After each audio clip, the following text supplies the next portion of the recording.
Assalamualaikum warahmatullahi wabarakatuh. Apa kabar kalian? Semoga kalian baik-baik saja dan tetap diberikan kesehatan oleh Allah Subhanahu wa taala. Bantu channel kami dengan cara subscribe dan tekan tombol lonceng kalian. Terima kasih. Semoga kisah ini bermanfaat. Intan, hati-hati dengan Danu. Kalau bisa pergilah sejauh mungkin. Pastikan Danu tidak menemukanmu.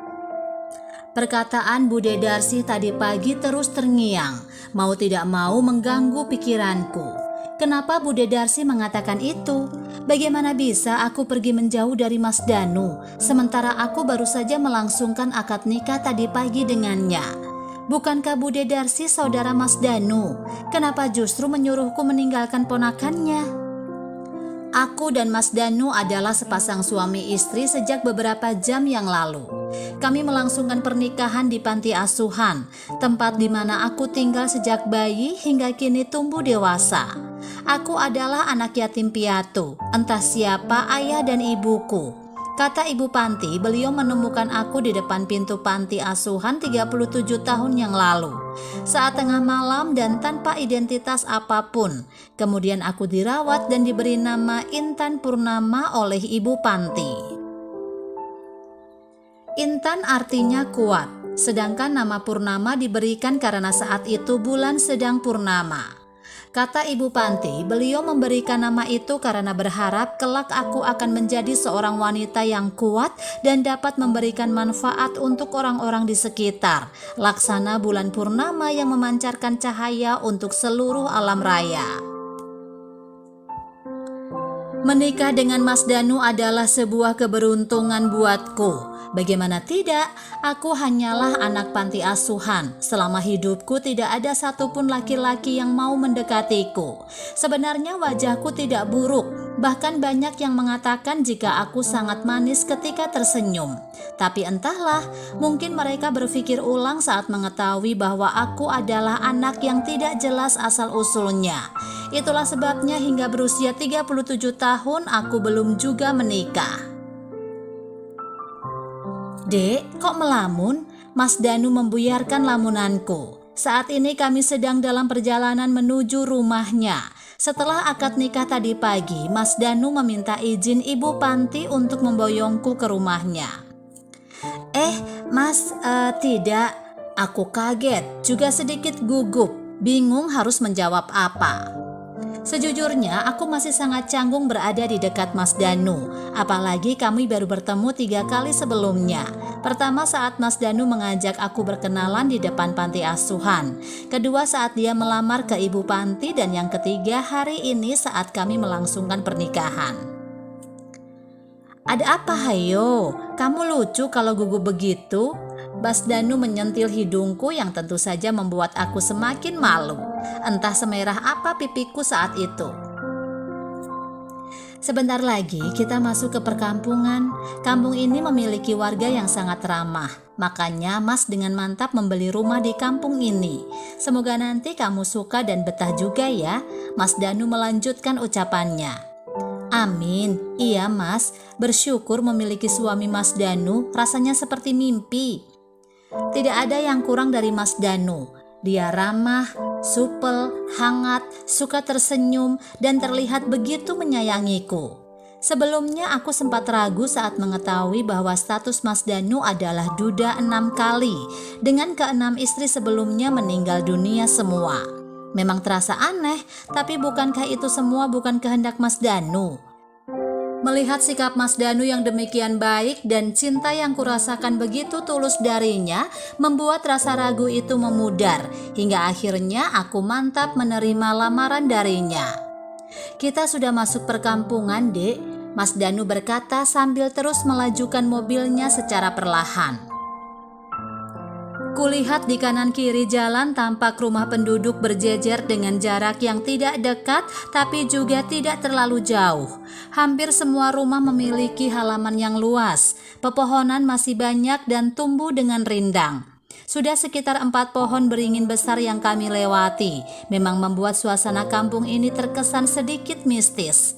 Pohon beringin selama ini identik dengan hal di luar nalar, tapi sepertinya itu hanya mitos belaka. Aku tidak terlalu percaya dengan hal-hal seperti itu.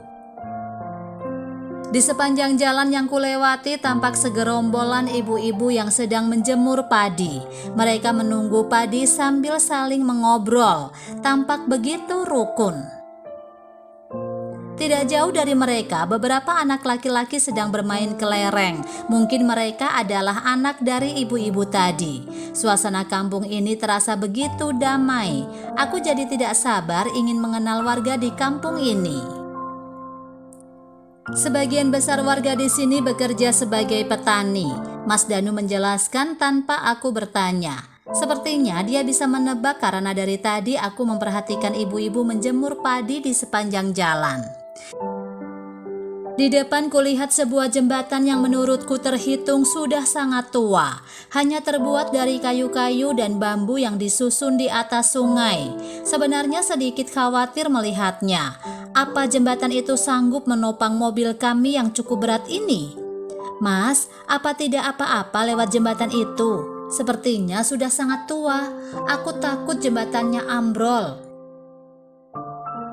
Aku berusaha mencegah Mas Danu melewati jembatan itu. Barangkali ada jalan lain yang bisa kami gunakan untuk menuju rumah kami.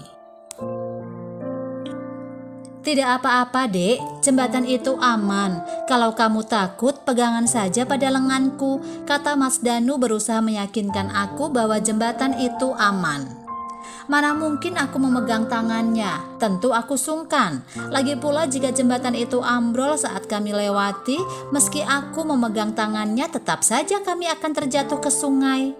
Aku semakin merasa takut. Bagaimana mungkin jembatan yang hanya terbuat dari kayu dan bambu bisa kuat menahan mobil kami? Aku ingin menyanggah ucapan Mas Danu, tapi sungkan. Mau bertanya pun tidak enak. Ya sudahlah, akhirnya aku pasrah. Mobil yang kami tumpangi mulai melewati jembatan. Benar saja, meski terlihat rapuh, jembatan ini begitu kokoh. Tak ada goyangan apapun yang aku rasakan saat melewati jembatan ini. Saat sampai di tengah jembatan, kurasakan udara tiba-tiba terasa begitu dingin. Selain itu juga tercium bau bangkai yang begitu busuk menusuk ke hidung. Bau apa ini? Sebaiknya aku tutup saja jendela agar baunya tidak tercium sampai ke dalam mobil. Tapi ternyata sama saja, justru setelah jendelaku tutup baunya semakin tajam. Seolah bau itu berasal dari benda yang ada di dalam mobil ini. Aku menengok ke Mas Danu. Aneh, kenapa Mas Danu bersikap biasa saja? Seperti tidak mencium aroma busuk ini. Atau memang hanya aku saja yang menciumnya? Ingin sekali bertanya, tapi akhirnya aku urungkan. Takut Mas Danu menilaiku perempuan yang rewel, sampai aroma busuk saja dipermasalahkan. Bau bangkai busuk itu akhirnya menghilang saat kami telah berhasil menyeberangi sungai dan keluar dari jembatan itu. Mungkin aroma itu berasal dari sungai. Bisa saja di sungai itu ada bangkai ayam atau bangkai binatang lain. Setelah melewati jembatan tidak ada lagi rumah penduduk, yang ada hanya pohon-pohon yang tumbuh dengan begitu lebatnya. Daerah yang kami lewati ini justru seperti hutan, sunyi dan lembab. Apa benar rumah Mas Danu di dekat sini? Tapi kenapa begitu terpencil? Bukankah Mas Danu rumahnya ada di pemukiman warga? Maaf ya Dek, rumah kita agak terpencil. Aku memang sengaja mencari rumah yang berada di tepi perkampungan karena harganya lebih murah dan juga biar dapat halaman yang luas. Aku pingin kita nanti menanam aneka sayur dan buah di halaman rumah kita, ujar Mas Danu. Aku hanya tersenyum menanggapi perkataannya itu, tapi entah kenapa perasaanku semakin tidak enak. Akhirnya kita sampai, Dek. Ayo turun. Mas Danu mengajakku untuk turun dari mobil. Rumah Mas Danu memang terbilang besar, terdiri dari 2 lantai. Halaman depan juga luas, bahkan bisa dibilang sangat luas. Bagian depan terdapat gerbang yang cukup tinggi, kurang lebih tingginya 2 meter dan agak tertutup. Sepertinya rumah ini memang terpencil, bahkan tidak ada rumah lain di sekitarnya. Di samping kanan rumah Mas Danu terdapat pemakaman umum yang temboknya bersebelahan dengan pagar rumah. Seram menurutku, karena dari lantai 2 rumah ini pasti bisa dengan jelas melihat area pemakaman tersebut. Di bagian pojok kanan halaman rumah ini tumbuh pohon beringin yang sangat besar, menimbulkan suasana angker. Sepertinya aku tidak akan sanggup mengurus rumah ini sendirian karena terlalu besar. Ketika masuk ke dalam rumah, entah kenapa tiba-tiba aku merasa merinding. Sepi juga dingin. Suasana pertama kali yang aku rasakan.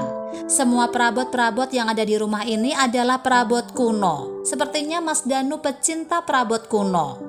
Dinding kamar tamu sebelah kanan dipenuhi aneka kepala binatang yang sudah diawetkan. Selain itu juga ada beberapa gamelan yang dipajang di sudut belakang ruang tamu. Perasaanku semakin tak enak. Kenapa aku merasa takut? Ada apa ini? Aku ambilkan minum dulu ya, Dek. Kamu duduk di sini saja dulu, Mas Danu berkata sambil memapahku duduk di kursi kayu. Setelah aku perhatikan, ternyata ukiran di kursi ini berbentuk ular yang melilit, dengan kepala ular berada di samping kanan dan kiri kursi. Aku bergidik ngeri melihatnya, membayangkan jika itu adalah ular asli. Pergilah, aku mendengar bisikan samar-samar di telinga. Kutengokkan kepala ke kanan, arah di mana suara itu terdengar, tapi nihil, tidak ada siapapun.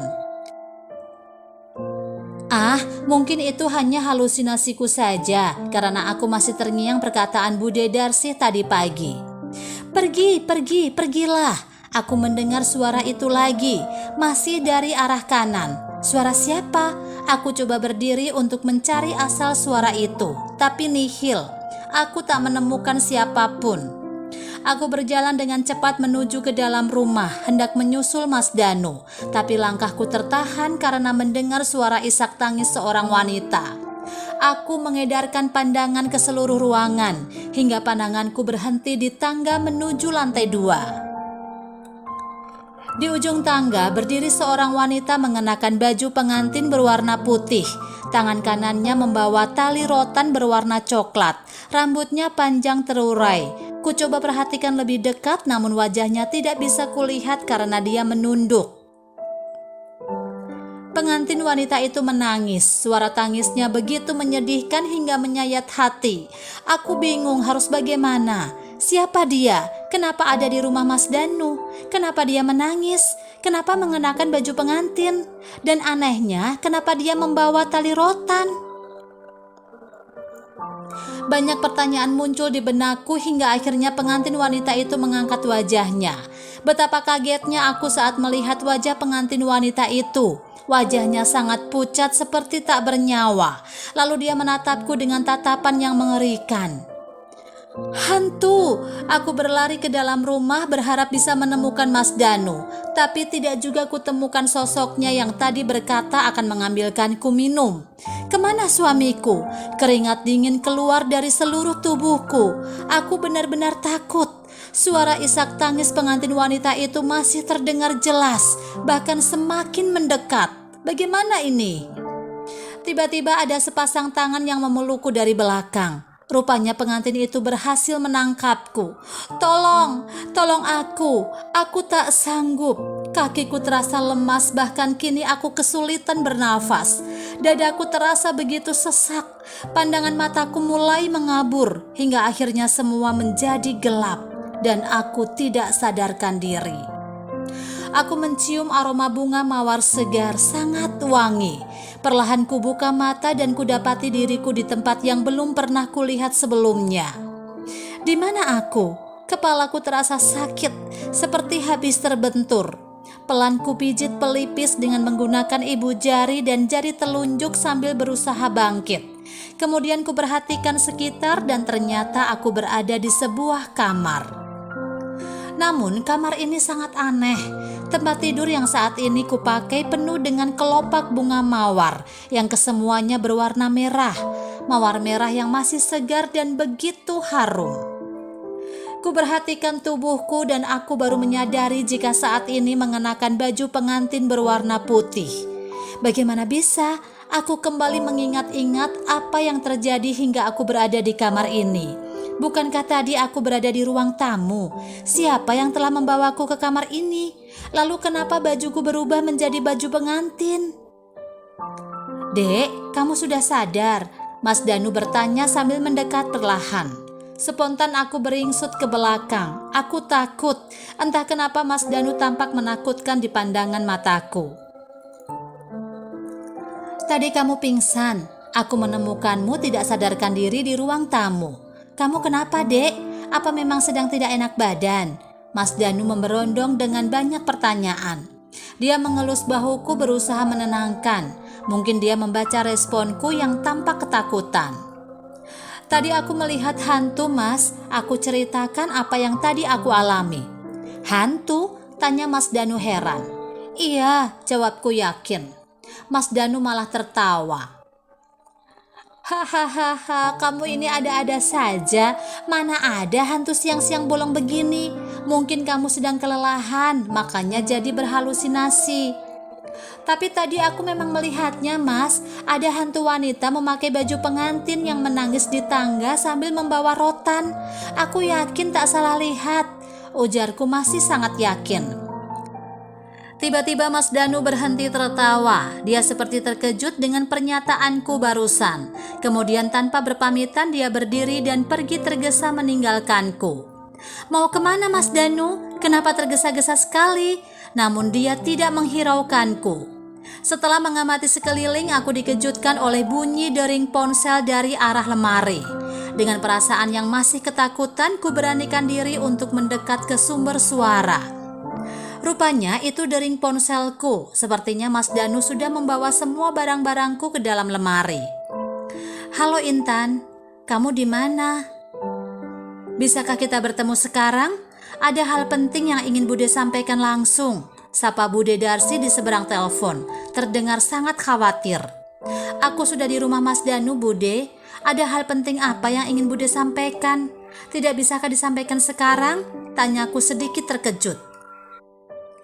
Aduh, gawat. Bude terlambat. Kamu sudah terlanjur diboyong ke rumah Danu. Apa boleh buat? Cepat kirimkan penanda lokasi di ponselmu. Bude akan mengirim orang untuk menjemputmu. Tapi jangan beritahu apapun pada suamimu, ucap Bude Darsi seraya menutup telepon. Tanpa menunggu respon dari lawan bicaranya. Ada apa ini? Kenapa semuanya menjadi semakin aneh? Apa yang harus aku lakukan? Dan sebenarnya kemana perginya Mas Danu? Ya Tuhan, aku sungguh tak suka berada di situasi seperti ini. 1 jam berlalu, namun Mas Danu masih belum muncul juga. Entah pergi kemana suamiku itu. Bahkan panggilan teleponku tak diangkatnya. Dan pesan yang kukirimkan tak dia baca. Hatiku semakin tidak tenang. Hingga akhirnya suara mobil dari luar rumah membuatku mengalihkan perhatian. Ternyata itu bukan mobil Mas Danu, melainkan mobil yang dikirim oleh Bude Darsi, lengkap dengan sopir dan 1 temannya. Awalnya aku ragu untuk ikut dengan mereka, namun mengingat perasaanku semakin tidak tenang selama berada di dalam rumah dan berkat arahan dari Bude Darsi, akhirnya aku setuju untuk ikut bersama mereka. Di perjalanan, kedua pria itu terus mengajakku mengobrol untuk mengalihkan perhatianku pada Mas Danu. Tapi aku tidak bisa sepenuhnya teralihkan, mengingat Mas Danu adalah suamiku, dan kami baru saja menikah hari ini. Setelah sekitar 1 jam perjalanan, akhirnya kami sampai di rumah Bude Darsi. Aku pun segera memborong pertanyaan padanya atas apa yang terjadi. Kemudian setelah Bude Darsi menyuruh sopir dan temannya pulang, barulah dia mulai bercerita. Belakangan ini, Bude Darsi baru mengetahui alasan mengapa Mas Danu menduda berkali-kali dengan alasan ditinggal mati sang istri. Ternyata pria ini merupakan pemuja aliran sesat yang belum bisa menerima kematian istri pertamanya. Jadi sebagai pelampiasan, Mas Danu menikahi perempuan-perempuan lugu sepertiku untuk dia jadikan media demi menghidupkan istrinya kembali. Namun usahanya selama ini sia-sia. Dia justru terjebak di dalam ilusinya dan berubah menjadi pembunuh berantai. Alhasil, Bude Darsi yang tak ingin keponakannya itu semakin parah dan menelan banyak korban lagi, terpaksa melaporkannya pada pihak berwajib. Dan 2 orang yang tadi menjemputku adalah anggota tim polisi yang menangani kasus tersebut. Aku sangat terkejut dengan cerita barusan. Apakah ini mimpi? Atau aku sedang bermain film bergenre aksi? Kenapa hidupku jadi semengerikan ini? Tapi di samping itu, untung saja Bude Darsi menolongku.